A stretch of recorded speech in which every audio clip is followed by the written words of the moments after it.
할렐루야. 오늘도 주일 일부 성찬 예배에 나오신 성도님들을 사랑하고 축복합니다. 오늘 예배 통하여서 하나님이 일하시고 역사하실 줄로 믿습니다. 최근 미국을 뜨겁게 만드는 대학이 있습니다. 바로 켄싱턴주 윌모어에 위치한 에즈베리 대학인데요. 이 에즈베리 대학이 지금 주목받고 있는 이유는 여기서 놀라운 부흥의 역사가 일어나고 있다라는 소식 때문입니다. 지난 2월 8일 수요일에 이제 대학교 공개 예배, 우리는 이제 보통 채플이라고 하죠.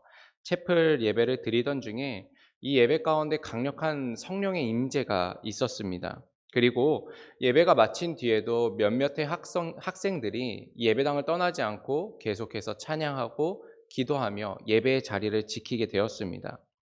그리고 또 예배를 마치고 수업을 듣기 위해 강의실로 돌아갔던 이 대학생들의 마음 가운데 주님이 계속해서 다시 돌아가 예배하라라는 음성을 주셨고, 이 음성에 한 1000여 명의 학생들이 다시 돌아와서 예배를 드리기 시작했습니다. 이 부흥의 소식이 전해지면서 수많은 젊은이들이 이 예배를 드리기 위해서 이 미국 전역에서 오게 되는데요. 그리고 전 세계에서도 이 소식을 듣고 에즈베리 대학에 예배를 참여하겠다고 오게 되었습니다. 예배당이 너무 좁아서 예배에 들어가지 못하고 이제 밖에서 줄을 서서 기다리게 되자 이 사람들이 어떻게 하냐면 예배당 밖에 있는 대학교 정원에서 모여서 기도하고 예배하고 찬양하기 시작을 했습니다. 간증이 이 가운데 일어나기 시작했고, 회개가 일어나기 시작했고, 치유와 나눔의 사랑이 이 가운데 일어나기 시작했습니다. 이에 대해서 CNN을 비롯한 미국의 방송사들이 전역에서 보도를 하고 있고, 또 예배에 참석했던 젊은이들이 이제 각자의 대학교에 돌아가서 자기들의 대학교에서 예배의 모임을 만들고, 중학생들도 자기네 학교에서 기도하기 시작하면서 놀라운 은혜의 일들이 일어나고 있다. 미국 전역이 부흥의 역사를 경험하고 있다라는 이 보도들이 계속해서 나오고 있습니다.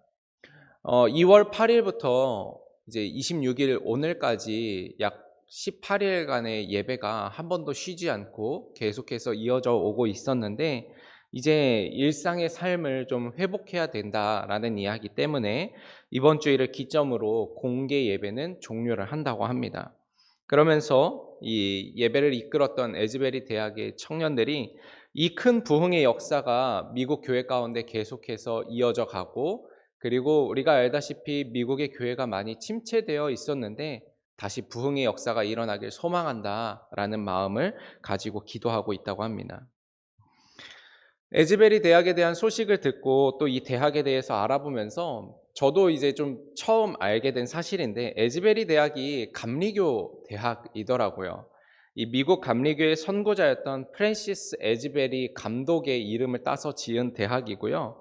우리랑도 관계가 깊죠. 광림교회에서 그 담임 목사로 심호하시는 목사님께서도 에즈베리 대학에 이사로 있을 만큼 그곳에서 또 공부하셨고, 그곳에 또 김선도 감독 홀이 있을 만큼 우리 대한민국 감리교와도 굉장히 관계가 깊은 대학입니다.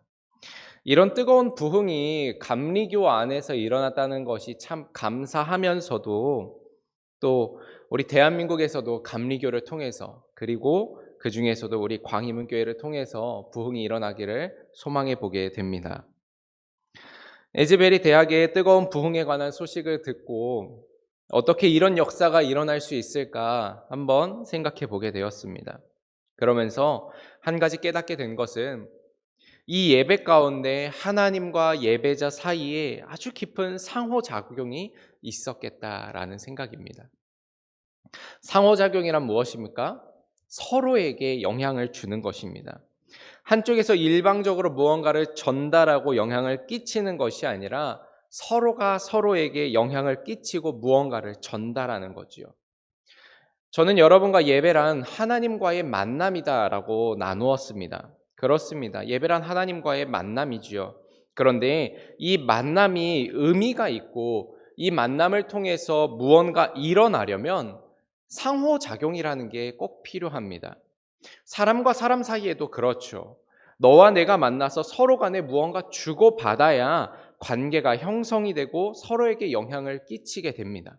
이 상호작용이 없다면 수없이 만난다고 한들 아무런 관계도 되지 않고 아무런 역사도 아무런 영향도 서로에게 끼칠 수가 없습니다.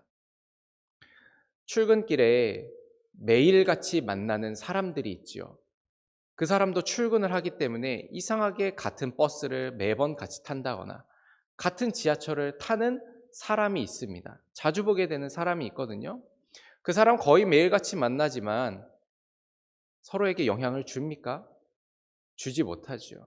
아무리 만나도 서로 간에 상호작용이 없으면 아무런 관계도 되지 않는 것입니다. 하나님과 우리가 만나는 예배의 자리도 마찬가지입니다. 이 만남의 장에서 우리는 하나님과 상호작용해야 되는 거죠. 대화를 나누어야 되고 서로의 얼굴을 마주 봐야 됩니다. 내가 하나님의 음성을 듣고 내 기도를 하나님 앞에 올려드려야만 합니다. 그리스도의 십자가 안에서 하나님의 사랑을 풍성히 느끼고 하나님 앞에 우리의 사랑과 순종과 헌신을 올려드릴 수 있어야 됩니다. 이 상호작용을 통해서 하나님의 역사가 일어나고 부흥의 역사가 일어나는 것입니다. 저는 에즈베리 대학의 부흥에 관하여 하나님과 예배자 사이에 아주 뜨거운 상호작용이 있었다라고 믿습니다. 예배자들은 전심으로 하나님께 예배를 드리고 하나님은 그런 주의 자녀에게 말씀하시고 은혜를 베푸셨습니다. 또 그 말씀에 젊은이들은 순종으로 화답하고 그 순종에 하나님은 회개의 영을, 성령의 영을, 기도의 영을 불어넣으신 거죠. 그리고 그 성령 체험을 받은 이들은 다시 기도하며 찬양하며 하나님 앞에 나아가는 겁니다. 그러면서 그들의 삶에 실제적인 변화, 마음의 실제적인 변화가 일어나는 거지요. 이것이 바로 예배의 상호작용, 부흥이다라고 할 수 있습니다. 사랑하는 성도 여러분, 저는 우리 광희문 교회의 예배가 하나님과 상호작용이 있는 예배가 되기를 소망합니다. 형식적인 예배가 아니라 하나님과 만나고 대화하고 그 힘이, 그 사랑이 우리의 삶 가운데 깊이 흘러들어가는 예배가 되기를 소망합니다.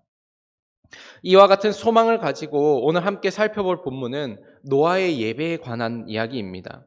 우리가 익히 알듯이 노아는 하나님의 심판 중에 살아남은 사람이지요.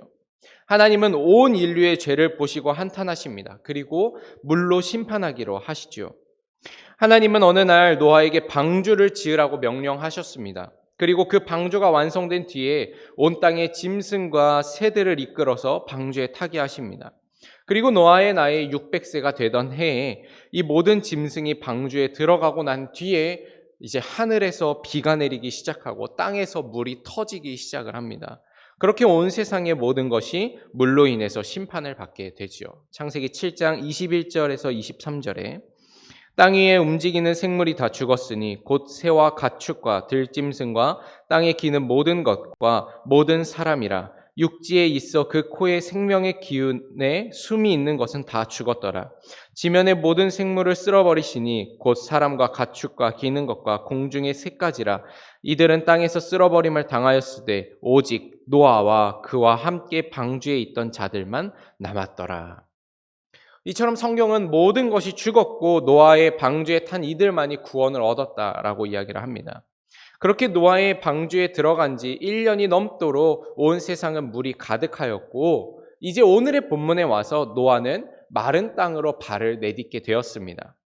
노아가 마른 땅을 다시 밟은 뒤에 한 일은 무엇이었는가? 바로 단을 쌓고 하나님 앞에 예배를 드렸다라는 것이죠. 이 예배는 아주 특별한 의미를 가지고 있습니다. 모든 것을 새롭게 하신 하나님의 역사 이후에 가장 먼저 드리는 예배인 거죠. 또 이전의 예배와는 다르게 하나님과 깊은 상호작용이 일어나는 예배입니다. 드림을 넘어서서 하나님과 깊은 대화가 일어나고 영향을 받는 상호작용이 이 예배 가운데 있었습니다. 그리고 하나님은 이 예배로부터 노아를 통해서 새로운 시대를 열어가기 시작하시는 거죠. 여러분, 우리의 예배가 이 노아의 예배와 같이 하나님과 상호작용이 일어나는 예배가 될 때 우리를 통해서 하나님께서는 새로운 시대를 열어가실 줄로 믿습니다. 부흥의 시대, 은혜의 시대, 말씀의 시대, 성령의 역사가 일어나는 시대가 우리 예배를 통해서 일어나게 되기를 소망합니다. 그렇다면 예배 안에서 일어나는, 아니 예배 안에서 일어나야만 하는 상호작용은 어떤 것일까? 예배 가운데 일어나는 상호작용은 먼저 구원의 기쁨과 감사를 올려드리는 것입니다.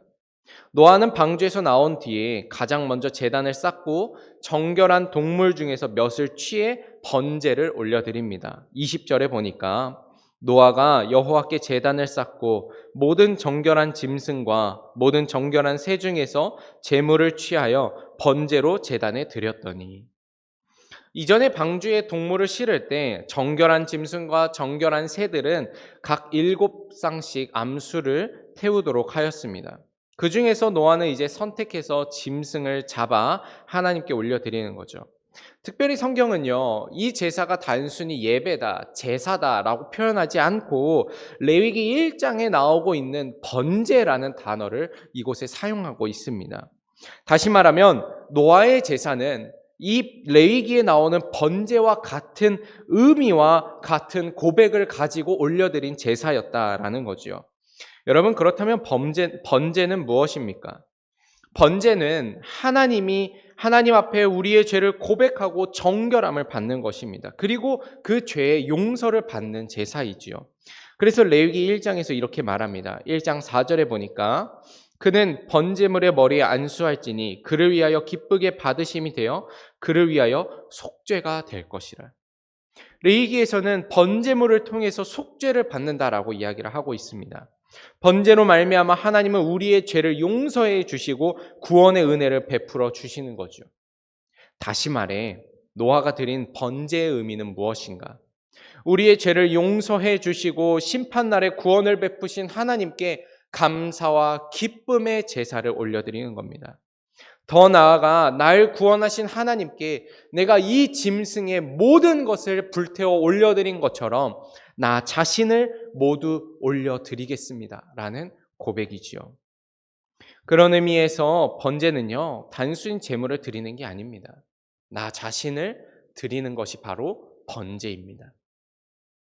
이 번제를 사도 바울은 이렇게 말했죠. 로마서 12장 1절에 그러므로 형제들아 내가 하나님의 모든 자비하심으로 너희를 권하노니 너희 몸을 하나님이 기뻐하시는 거룩한 산 제물로 드리라. 이는 너희가 드릴 영적 예배니라. 우리가 예배를 통해서 하나님께 드려야 하는 고백은 무엇인가? 바로 번제의 고백이라는 거죠. 주님, 예수 그리스도의 십자가로 말미암아 나를 구원해 주심에 감사합니다. 이제 내가 주의 십자가 안에서 하나님 앞에 속한 자로 살아가겠습니다.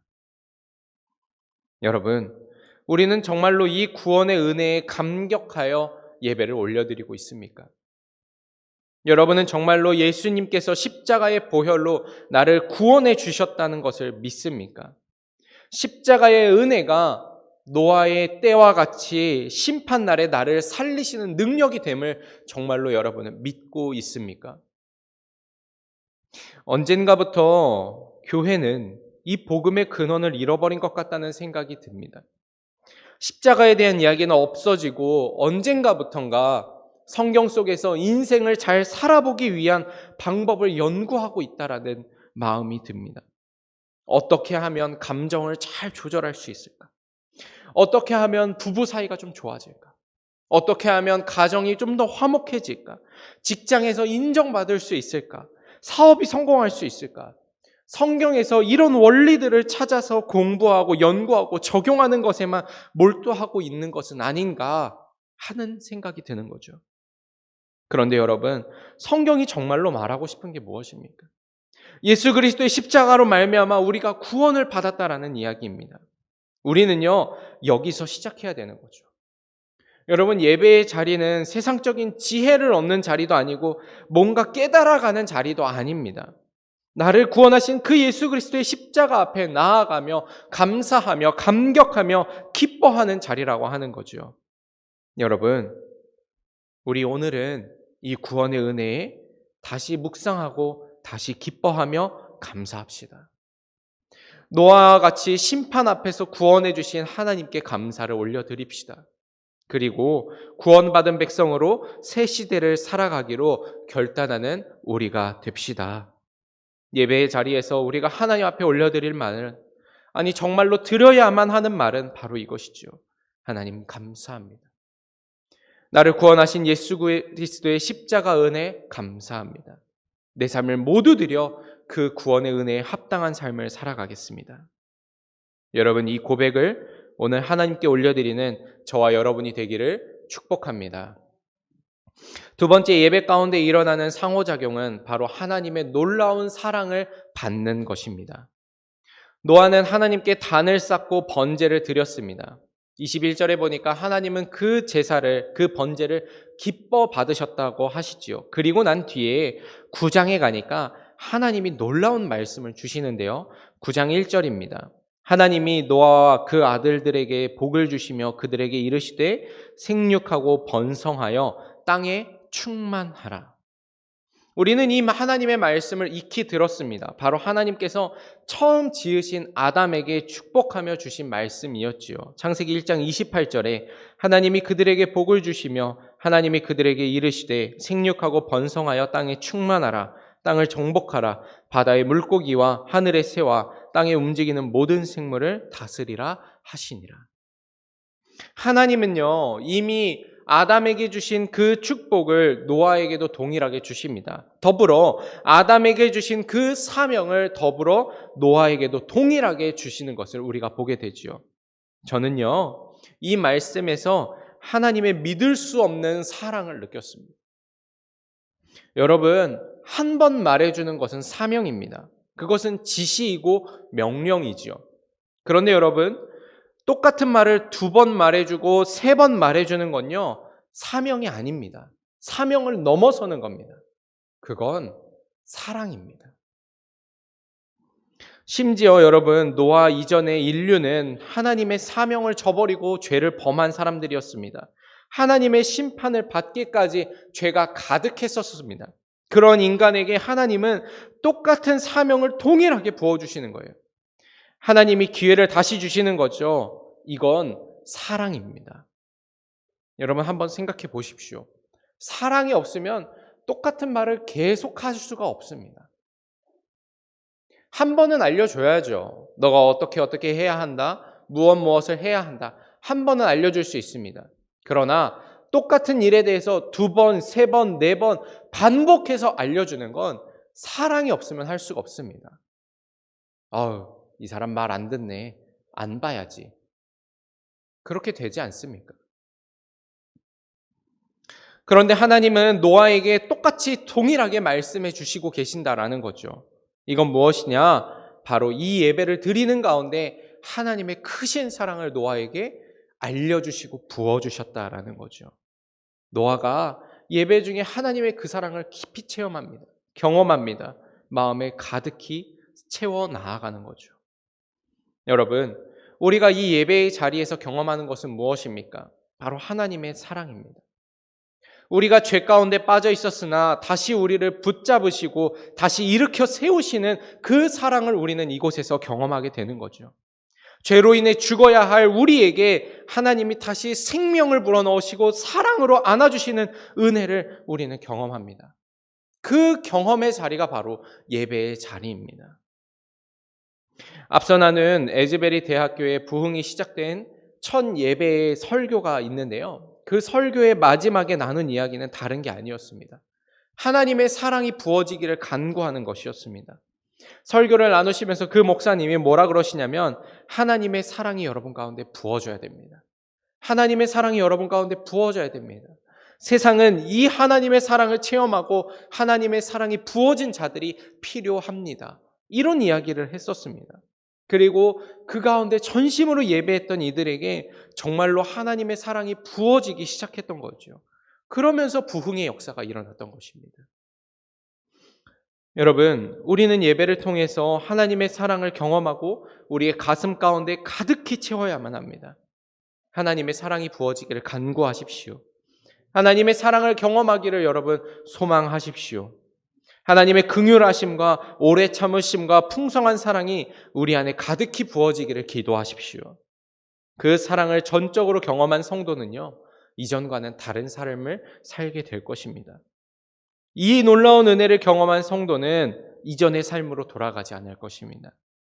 그리고 이 세상은 그러한 성도로 말미암아 새로운 시대를 맞이하게 될 줄로 믿습니다. 성도 여러분, 우리 이 자리에서 다른 것보다도 하나님의 사랑을 경험합시다. 하나님의 말할 수 없는 긍휼하심과 다시 품으시는 그 사랑이 우리의 심령과 삶에 가득하기를 축복합니다. 마지막으로 예배 가운데 일어나는 상호작용은 하나님과 나 사이에 언약이 세워진다라는 것이죠. 노아는 하나님께 구원의 감사와 기쁨 그리고 전적 헌신을 올려드립니다. 그리고 하나님은 그 노아의 예배를 받으시고 당신의 사랑과 놀라운 은혜를 노아에게 풍성히 부어주시는 거죠. 그렇게 예배를 통해서 하나님과 주고받는 과정 가운데 하나님은 이제 노아와 언약을 세우십니다. 창세기 9장 11절에서 13절에 내가 너희와 언약을 세우리니 다시는 모든 생물을 홍수로 멸하지 아니할 것이라. 땅을 멸할 홍수가 다시 있지 아니하리라. 하나님이 이르시되 내가 나와 너희와 및 너희와 함께하는 모든 생물 사이에 대대로 영원히 세우는 언약의 증거는 이것이니라. 내가 내 무지개를 구름 속에 두었나니 이것이 나와 세상 사이의 언약의 증거니라. 하나님은 구름 속에 무지개를 두십니다. 단순히 언약을 맺으시는 것이 아니라 증거를 거기에 두시는 거죠. 왜 하나님은 무지개, 언약의 증거를 구름 속에 두시는가? 또 왜 노아에게 확인하게끔 하셨는가? 그것은요, 노아가 앞으로 살아가는 인생 가운데 흔들리지 않고 하나님의 언약을 붙들고 살아가게 하시기 위함입니다. 그래서 이어서 나오는 14절과 15절에 이렇게 말하시는 거예요. 내가 구름으로 땅을 덮을 때에 무지개가 구름 속에 나타나면 내가 나와 너희와 및 육체를 가진 모든 생물 사이에 내 언약을 기억하리니 다시는 물이 모든 육체를 멸하는 홍수가 되지 아니할지라. 여러분, 하나님이 하시는 말씀을 잘 보십시오. 하나님은요, 대홍수가 끝났으니 이제부터 창창한 앞날만이 있을 것이다 라고 말씀하지 않으셨습니다.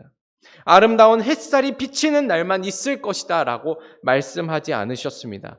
때때로 하나님께서 구름으로 땅을 덮는 날이 있을 거다라고 말씀을 하시는 거예요.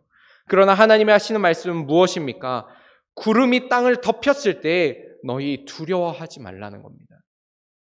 구름이 하늘을 가리고 또 비가 오고 바람이 불어도 낙심하고 좌절하지 말라는 겁니다. 세상의 모든 이들이 두려워할 때는 너는 이 무지개 언약의 증거를 바라보고 기억하라.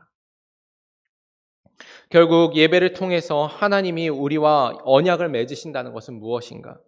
오늘의 삶이 고난과 역경 속에 있을지라도 하나님의 언약을 붙들고 하나님을 의지하라라고 하는 것입니다. 하나님은 노아의 시대에 무지개를 통해서 언약을 맺으셨습니다. 그러나 이제는 하나님께서 독생자 예수 그리스도로 말미암아 우리와 언약을 맺으십니다. 하나님께서 사랑하는 아들의 피로 우리와 관계를 맺으시고 우리와 함께 하시는 거죠. 십자가가 바로 그 언약의 증거입니다. 로마서 5장 8절에 우리가 아직 죄인 되었을 때에 그리스도께서 우리를 위하여 죽으심으로 하나님께서 우리에 대한 자기의 사랑을 확증하셨느니라. 여러분, 십자가를 바라보십시오. 십자가를 정말로 바라보면 우리 마음에 담대함이 생깁니다. 십자가를 바라보는 성도에게는요, 편안함이 있습니다. 우리는 이 예배 가운데 은혜를 받고 하나님 앞에 우리의 헌신을 올려드리고 밖에서 세상에서 살아갑니다. 아무리 예배에서 은혜를 받아도 우리가 걸어가는 매일의 삶에는 구름도 있고 비도 내립니다. 눈도 내리기도 하고 어떤 날에는 바람이 너무 거세서 한 발자국도 나가기가 힘들 때가 있습니다. 여러분, 그러나 두려워하지 마십시오. 지금의 구름으로 좌절하지 마십시오. 오늘 내리는 비로 인한 아픔으로 절망하지 마십시오. 로마서 8장 38절에서 39절에 내가 확신하노니 사망이나 생명이나 천사들이나 권세자들이나 현재일이나 장래일이나 능력이나 높음이나 깊음이나 다른 아무 피조물이라도 우리를 우리 주 그리스도 예수 안에 있는 하나님의 사랑에서 끊을 수 없으리라. 여러분, 이 예배를 통해서 하나님은 그 언약을 다시 확인하게끔 하시는 거죠. 십자가로 인해서 우리에 대해 나타나신 그 사랑을 확인하라고 말씀하시는 겁니다. 그러면서 뭐라 말씀하십니까? 오늘의 삶에 구름이 가득하고 앞이 보이지 않을 만큼 나를 힘겹게 하는 비바람이 불지라도 두려워하지 말아라. 내가 너와 함께한 그 피로 맺은 언약을 기억하노라.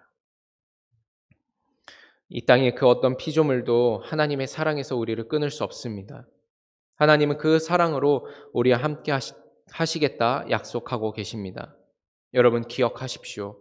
십자가를 바라보는 성도는 결코 넘어지지 않습니다. 왜냐하면 하나님의 영원한 언약을 붙들기 때문입니다. 그리고 하나님의 언약이 성도를 붙잡기 때문입니다. 이 예배를 통해서 여러분 하나님의 그 언약, 예수 그리스도의 십자가를 다시 바라보시고 확인하시고 오늘도 굳세게 일어나 세상에서 승리하는 성도가 되시기를 축복합니다. 오늘 말씀의 노아는 홍수의 사건 이후에 하나님께 예배합니다.